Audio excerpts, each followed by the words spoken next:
Fala aí, meu padrinho, beleza? Professor Cisley Herculano de Geografia aqui de novo. E nosso assunto hoje é população brasileira, demografia. Nós vamos falar hoje sobre a dinâmica demográfica brasileira. Quando que nós tivemos as maiores natalidades? Quando que a natalidade começou a cair? Quando que foi o maior período de crescimento demográfico brasileiro? Enfim, toda essa dinâmica vai ser estudada agora e é de extrema importância para qualquer prova que você venha fazer. Se você está conhecendo a gente pelo YouTube, saiba que a gente tem uma plataforma onde está tudo organizadinho, direitinho lá, para que você possa ter a organização sobre os temas que vão ser necessários para você estudar num cronograma geral para sua prova.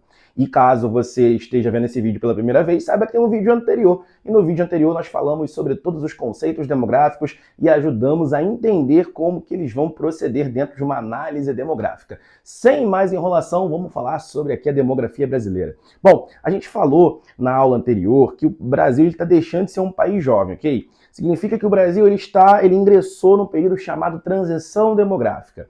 Então essa passagem de um país jovem para um país idoso é reflexo do desenvolvimento da economia. O Brasil outrora era um país agrário e a população se concentrava no campo. Agora, à medida que o Brasil foi se industrializando, a população foi se transferindo para as cidades.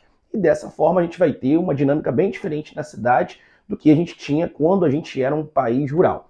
Então, dessa maneira, a gente separou aqui, fez um recorte em 3 importantes momentos para a gente ver como que a população do Brasil ela foi evoluindo, como assim dizer, né, na questão dos seus indicadores demográficos, como que foi, como procedeu essa evolução, ok? Fiz 3 recortes aqui para facilitar o máximo possível para você e mostrar como que essa passagem de jovem para idoso procedeu.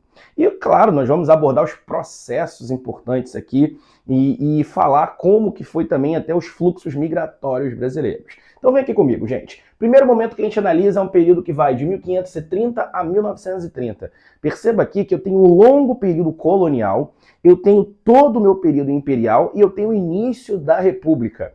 Nesse período, a economia brasileira se comportou de uma forma única, aonde a nossa economia se baseava sobretudo no setor primário. Então eu tenho aqui uma economia agroexportadora. Você tem que lembrar que o Brasil foi um país cuja sua economia era para poder favorecer o mercado externo.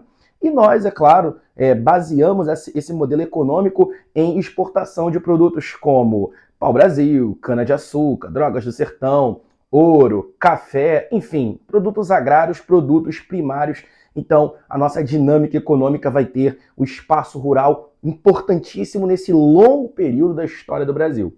Bom, se a economia era agroexportadora, então a população ela vai se concentrar no campo. Nós temos uma sociedade rural. A maioria das pessoas moravam no campo e uma pequena parcela mesmo se concentrava nas cidades. Até porque a cidade não atraía, não gerava emprego, a cidade não tinha habitação para todo mundo que era oriundo do campo, não tinha um fator atrativo para que a galera fosse para a cidade. Então a população se concentrava no campo. Agora a gente entende como que é a dinâmica demográfica de um espaço rural. Olha só, eu tenho uma elevada natalidade e mortalidade nesse período. Por que eu tenho uma elevada natalidade? A gente explicou na aula anterior. Porque a mulher não tem muitos direitos em uma sociedade rural, a gente ainda tem aquela ideia patriarcal muito forte. Nas sociedades rurais eu não tenho acesso a contraceptivos, as famílias tendem a ser muito mais numerosas, porque quanto mais pessoas, maior é o potencial produtivo, o custo de vida e o acesso à informação, eles são muito baixos. Então, a tendência é que as taxas de fecundidade sejam muito elevadas. E com isso, a gente vai ter o aumento, claro, da taxa de natalidade. Então, nascia muita gente nesse período. E também, como a sociedade se concentrava no campo, eu também tenho uma elevada mortalidade. Por quê? Porque no campo há uma carência natural de serviços. Eu não tenho acesso fácil a hospitais, eu não tenho acesso a medicamentos, o saneamento básico também é precário, enfim. Isso faz com que a mortalidade seja muito elevada e a expectativa de vida seja muito baixa.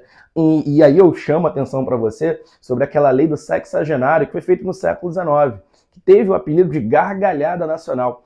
E esse apelido foi exatamente porque, com 60 anos, o escravo estaria liberto a partir daí, mas qual era o escravo que chegava a completar 60 anos? Na verdade, para um homem livre já era difícil chegar a essa idade, porque a expectativa de vida era muito baixinha, a qualidade de vida no campo era muito inferior às das cidades. Então, assim, nós vamos ter muita gente nascendo, uma elevada natalidade, e muita gente morrendo cedo, com uma elevada mortalidade. Sendo assim, o nosso crescimento vegetativo ele vai ser baixo.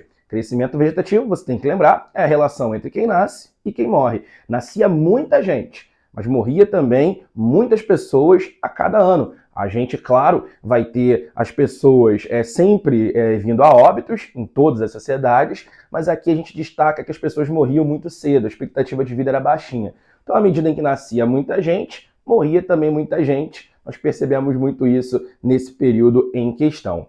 Olha só, nesse momento, nós, embora tenhamos um baixo crescimento vegetativo, a nossa população vai crescer em função do crescimento migratório.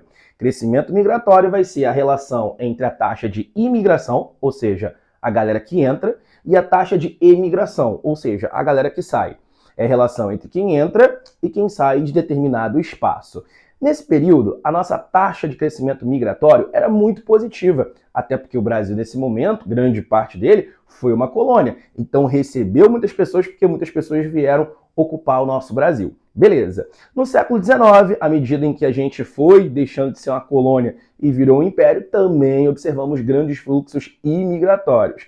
Ou seja, as taxas de entrada superavam largamente as taxas de saída. Então, o nosso crescimento migratório era muito elevado. Então, olha que importância. Nesse período, nós temos um baixo crescimento natural ou vegetativo. A população não cresce muito pelas taxas naturais de nascimentos e mortes, mas nesse período nós temos um elevado crescimento migratório. A população, nesse momento, cresce em função das taxas de imigração do Brasil.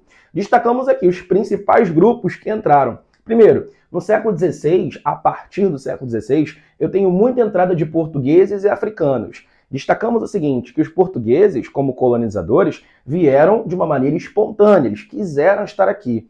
Já os africanos vieram de maneira forçada, uma vez que foram escravizados e serviram como mão de obra. Então, observamos uma entrada bem significativa de população portuguesa e africana a partir do século XVI.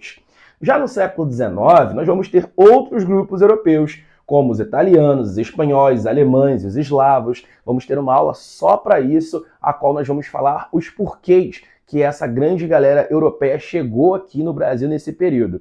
Isso faz com que a população brasileira, até os dias de hoje, por assim dizer, dentro da nossa bibliografia de ESA, de SpaceX, também do Colégio Naval, seja majoritariamente composto por brancos. Então a gente vai ver que nós temos muitos brancos na composição da população brasileira por causa, claro, dessa ocupação, dessa chegada de muitos imigrantes. Mas também nós vamos ter uma quantidade significativa de pardos, uma vez que esses povos acabaram se miscigenando com os nativos que aqui estavam e também com os africanos que foram chegando.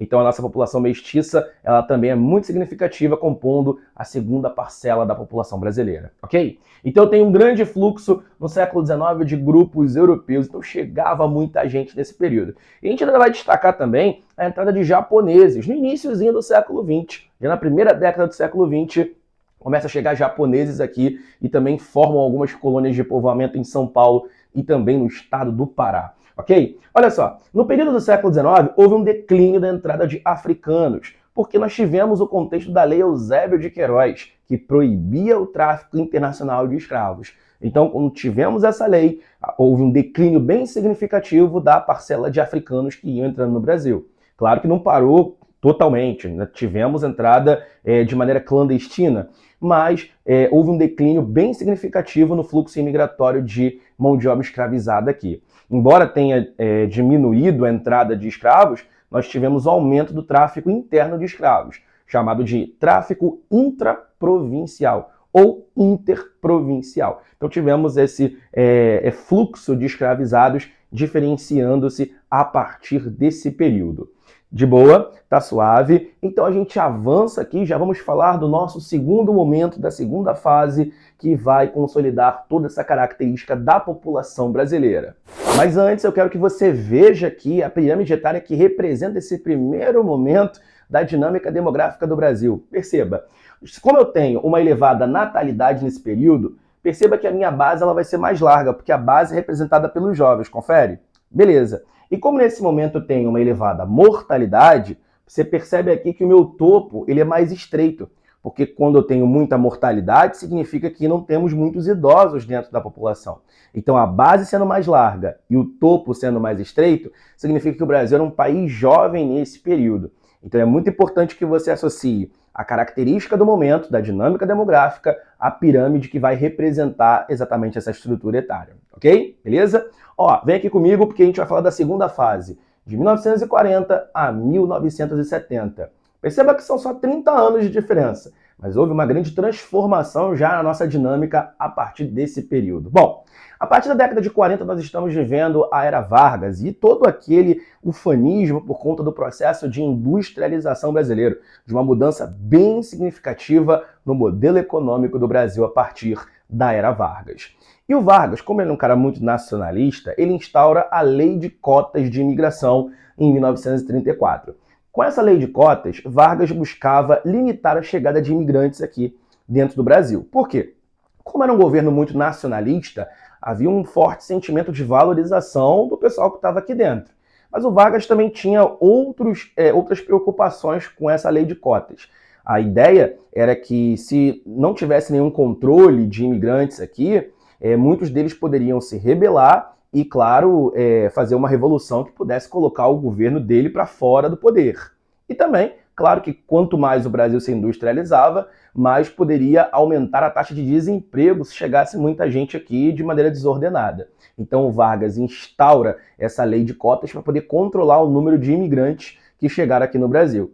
Mas não significa que não continuou chegando imigrantes nesse período, tá? Chegaram povos, só que tinham números específicos que eram permitidos. Os portugueses, nesse momento, continuaram chegando em maior quantidade, mas os outros povos, principalmente os italianos, foram bem limitados à sua entrada, à sua parcela daqui da composição da população brasileira, ok?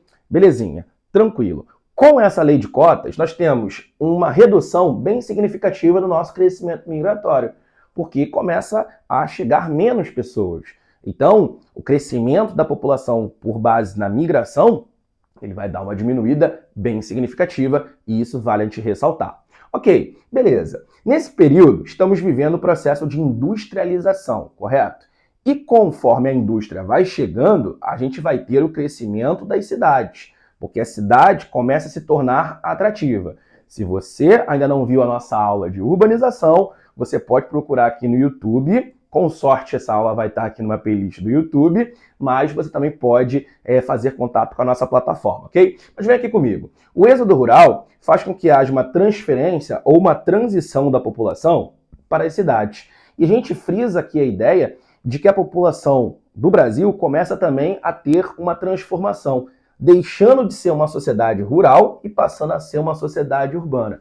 Não significa que não tenhamos mais pessoas no campo, mas que o número de pessoas que vivem nas cidades é muito superior à população que está vivendo no campo atualmente. Mas nesse período, a população ainda está se transferindo, a gente está vivenciando o êxodo rural nesse momento. Então já vamos ter uma mudança da nossa dinâmica demográfica. Beleza. O que a gente começa a evidenciar num primeiro momento é a redução da mortalidade. Perceba que porque as pessoas começam a morar mais nas cidades, nós vamos ter uma revolução médico-sanitária, que vai dar uma qualidade de vida melhor para a população que vive nas cidades e, fatalmente, os índices de mortalidade tendem a diminuir. A população continuava morrendo, beleza? Só que ela conseguia ter mais tempo de vida, a expectativa de vida se elevava e a população morria um pouco mais tardiamente. Então já tivemos um impacto imediato na questão demográfica quando a gente fala de mortalidade. Nesse primeiro momento, a mortalidade ela começa a declinar, porque no campo eu não tinha saneamento básico, nem água tratada, nem medicamentos para atender a população, e já nas cidades eu tenho toda essa oferta desses serviços, desses produtos e também da melhoria na questão sanitária dentro da nossa sociedade urbana, ok? Beleza. Olha só, a natalidade nesse momento continua elevada em função de eu ainda não ter uma emancipação, ou por assim dizer, uma participação da mulher ainda efetiva no mercado. O mercado de trabalho ainda vai ser muito dominado por homens nesse momento. Nos dias de hoje, a gente ainda tem muitos setores que são dominados por homens, mas nesse momento aqui era muito difícil contratar realmente uma mulher. Nós tínhamos ali uma sociedade ainda que não estava se abrindo para isso plenamente. Então, por conta disso, a fecundidade continua elevada nesse momento. Resultado, está nascendo muita gente, mas começa a morrer menos pessoas, ou morrer mais tardiamente essas pessoas. Sendo assim, nós vamos ter uma reposição populacional e um complemento demográfico muito extremo, a qual vai fazer com que a nossa população cresça de maneira bem significativa. Nós temos um nome para isso. Nós vamos chamar de explosão demográfica. Explosão demográfica foi o período onde o Brasil vivenciou o seu maior crescimento vegetativo. Nascia muita gente e começava a declinar as taxas de óbitos, as taxas de mortalidade. Então a população foi crescendo, inchando, e teve o seu percentual de reposição muito acentuado nesse momento. Olha aqui a nossa pirâmide. Perceba que ela não mudou muito da primeira. A gente tem a mesma estrutura básica. Muitos jovens, porque os nascimentos estão bem elevados, e aqui eu já começo a evidenciar o meu topo, embora ainda estreito, se alargando um pouquinho mais em relação ao período anterior. Mas eu destaco aqui a ideia de que essa pirâmide está muito mais gordinha do que se dizer por essa primeira pirâmide. Eu tenho um incremento populacional bem significativo por conta dessa dinâmica. A natalidade se mantém muito elevada e a mortalidade começa a declinar. Tá pegando essa visão? Eu tenho certeza que você tá pegando essa visão, tá conseguindo visualizar direitinho o que eu tô falando. Beleza. Nesse momento, como já falado, estamos vivendo um processo bem intenso de industrialização. Aqui começa com Vargas, mas aí eu vou ter nesse período aqui o Juscelino Kubitschek, eu vou ter o início do regime militar, enfim, todos esses governos tiveram amplo planejamento para o Brasil. E nessa forma, nós vamos perceber uma grande necessidade de valorização regional por parte do JK, por parte dos militares, que começam a fazer alguns órgãos para coordenar e atrair, claro, esses investimentos para outras regiões além do Sudeste. Eu tenho a criação da Sudene, Superintendência de Desenvolvimento do Nordeste, da Sudan, Superintendência de Desenvolvimento da Amazônia, da Codevasf, Companhia de Desenvolvimento do Vale do São Francisco, eu tenho da Sudeco, eu tenho da Sudesul, eu tenho o Plano da Integração Nacional, que vai conectar o Brasil através de rodovias principalmente. Enfim, eu começo a ter planejamentos regionais que vão tentar atrair o capital para outras regiões além do Sudeste. E claro, isso transforma áreas de atração no Brasil diferenciadas além da região Sudeste. O Nordeste, o Norte, o Centro-Oeste começam a ser atrativos, claro que de uma forma bem menor do que o Sudeste, e a população começa a se deslocar. Nós vamos ter aqui a intensificação dos fluxos migratórios como resultado interregionais, entre diferentes regiões.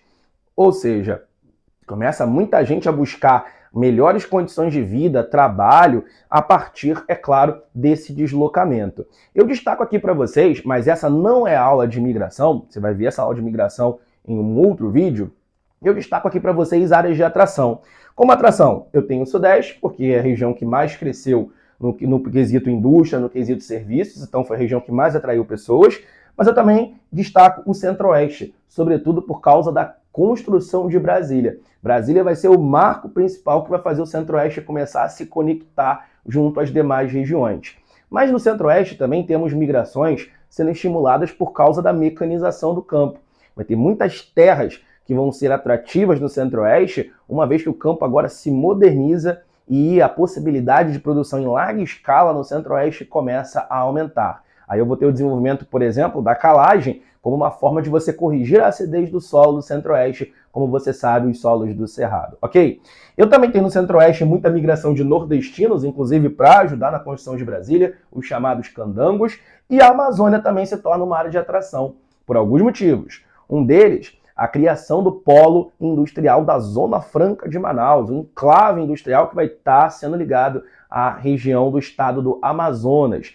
E também nós vamos ter alguns projetos que vão ser incentivados minerais dentro da Amazônia. O mais importante é o projeto Grande Carajás, que vai atrair um contingente bem significativo de mão de obra para a Amazônia. Do mais, nós vamos ter o projeto Trombetas, o projeto Jari, eu vou ter a Corrida pelo Ouro na Serra Pelada, no estado do Pará, vou ter também o desenvolvimento do polo industrial siderúrgico, na parte também de alumínio no estado do Pará.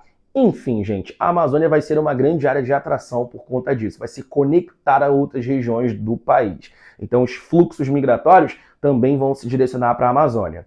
E áreas de repulsão, eu vou ter a região sul e a região nordeste. O sul, por causa da mecanização do campo que vai começar nessa região, ok? E aí, pequenos produtores vão ser sufocados pelo desenvolvimento da agroindústria que vai começar nesse momento. Então, muitos sulistas vão começar a migrar, sobretudo para a região centro-oeste do Brasil. E também destacamos o Nordeste, que é a área de repulsão histórica maior do Brasil. O Nordeste está repelindo pessoas desde o século XVII, com o declínio da cana-de-açúcar.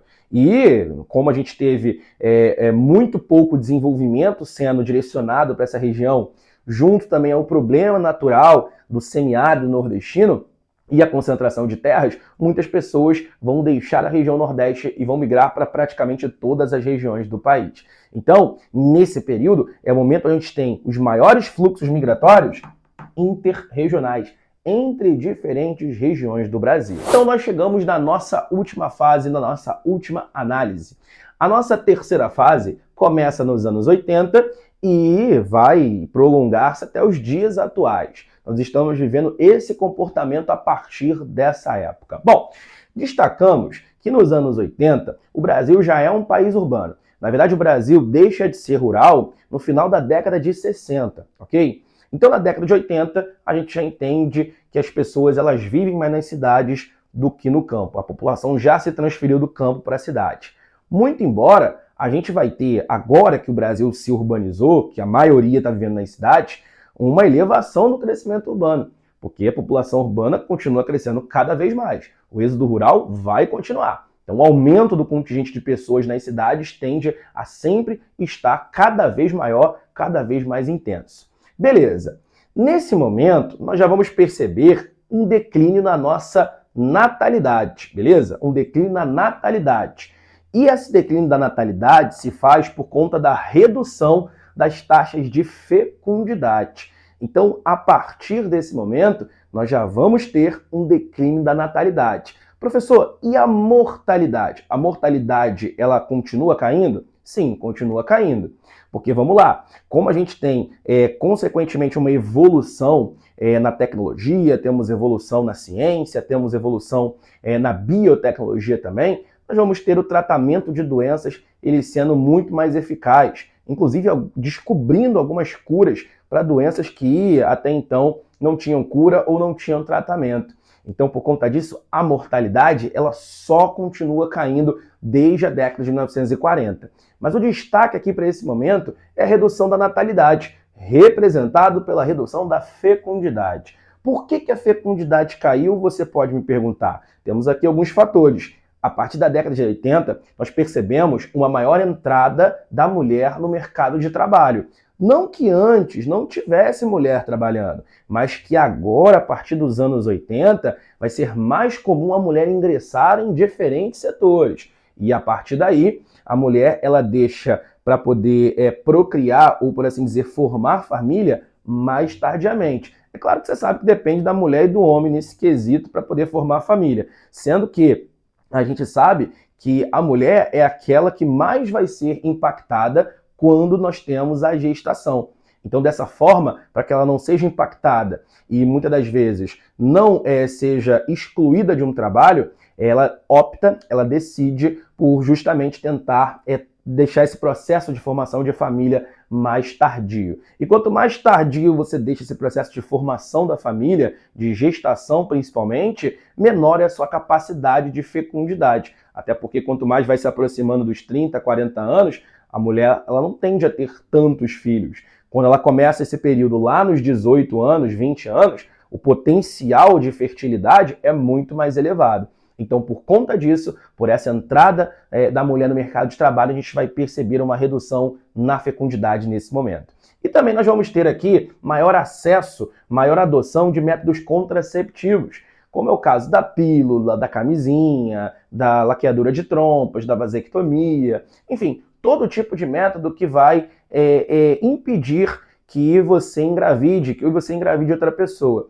a partir desse momento, várias campanhas vão ser estimuladas até mesmo para conscientizar a população a ter, claro, um melhor planejamento familiar. Com isso, a taxa de fecundidade ela sofre um grande impacto. Então nós vamos ter, nesse momento, a natalidade ela declinando por causa da redução das taxas de fecundidade. Pegou essa visão? Então, olha só o que está acontecendo aqui na nossa pirâmide. Eu estou tendo uma elevação aqui ainda mais na minha expectativa de vida, ou seja, eu estou tendo cada vez mais idosos se completando na população brasileira, e eu estou tendo aqui ó, a redução de jovens. Então a nossa pirâmide está ficando cada vez com a base mais estreita e o topo se alargando. A tendência é que essa grande população aqui composta por adultos, no futuro ela chegue aqui à fase idosa. E a tendência é que quanto menos filhos as pessoas tenham, a gente tenha cada vez mais o afunilamento da nossa base da pirâmide. Então a tendência é que a gente perceba uma inversão na pirâmide.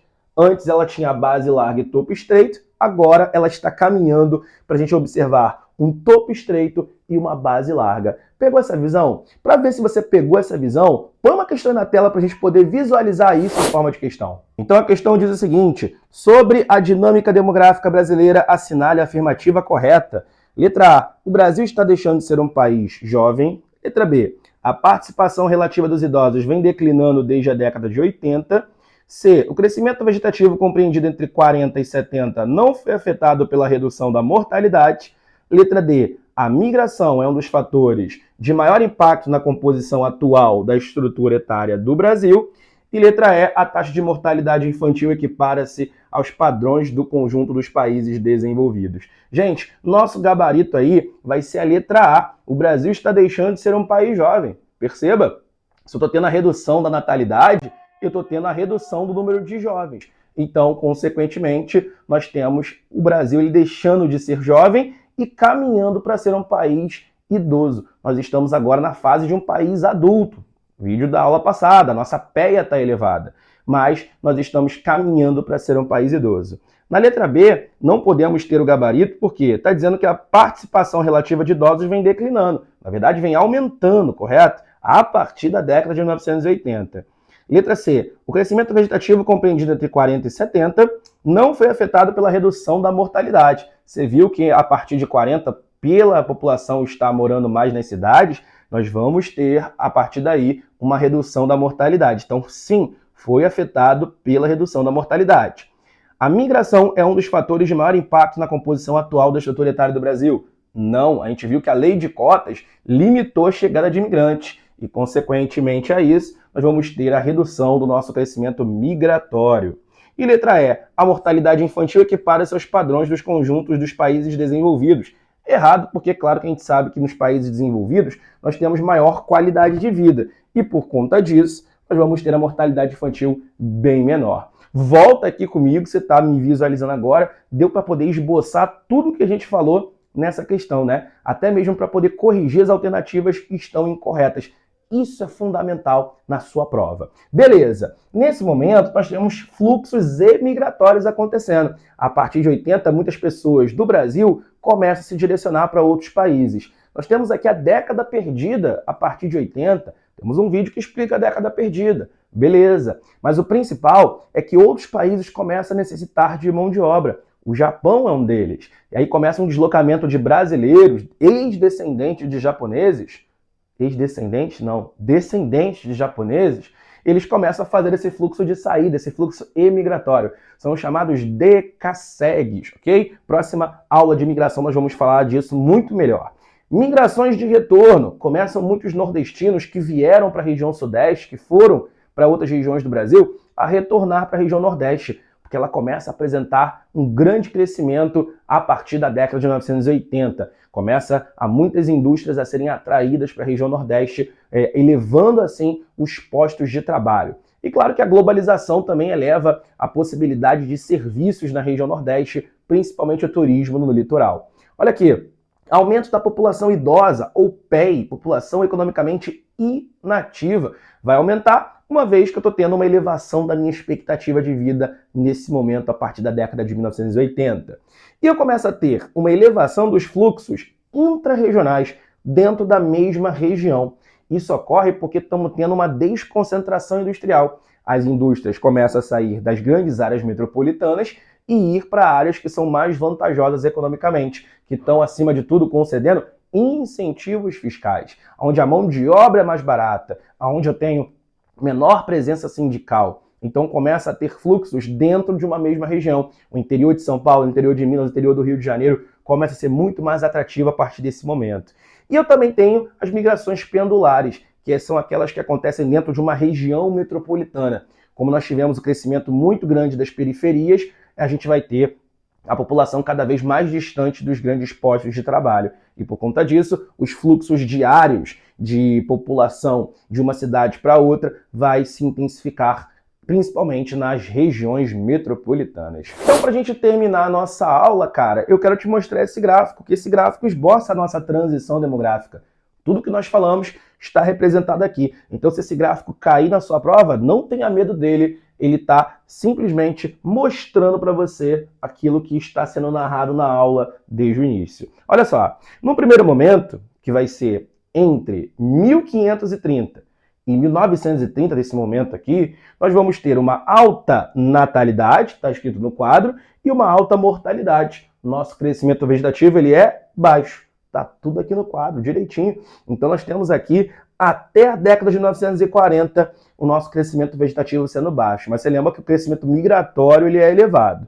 Quando a gente chega a partir da década de 40, a gente percebe que a natalidade continua muito elevada, mas a mortalidade entra em declínio. Então, a mortalidade começa a declinar a partir da década de 40, em função da maior concentração das pessoas nas cidades nesse período. Repara aqui que eu tenho muita gente nascendo e começa a morrer a galera menos, começa a morrer mais tardiamente. Logo, meu crescimento vegetativo, ele sobe muito. O que eu tenho? A nossa explosão demográfica, período de elevação no crescimento vegetativo. Beleza. Quando eu chego na década de 70, aqui já na minha última fase, né, a partir dos anos 80, eu vou observar a minha natalidade começando a reduzir. A nossa mortalidade continua reduzindo a partir desse momento e o nosso crescimento vegetativo cai de novo. Nós vamos ter um novo equilíbrio ali entre as duas taxas. Ou seja, a nossa dinâmica demográfica ela fica representada bem diretamente aqui nesse gráfico da transição demográfica brasileira.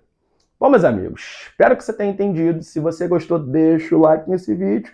Se você conseguiu ter ali pleno conhecimento sobre isso, deixe seu comentário direitinho aqui, faz ali um biscoitinho chegar pra gente, chegar até nós. Se você quer questão inédita, nós temos livros com questões inéditas. O livro do GeoWist Brasil está aparecendo aqui na tela, está aparecendo em algum lugar. Esses dois livros vão somar 450 questões inéditas de história e de geografia baseado na bibliografia da ESA e da SpaceX. Então, fica aí com o quadro para você poder copiar direitinho no seu caderno. Tamo junto, grande abraço.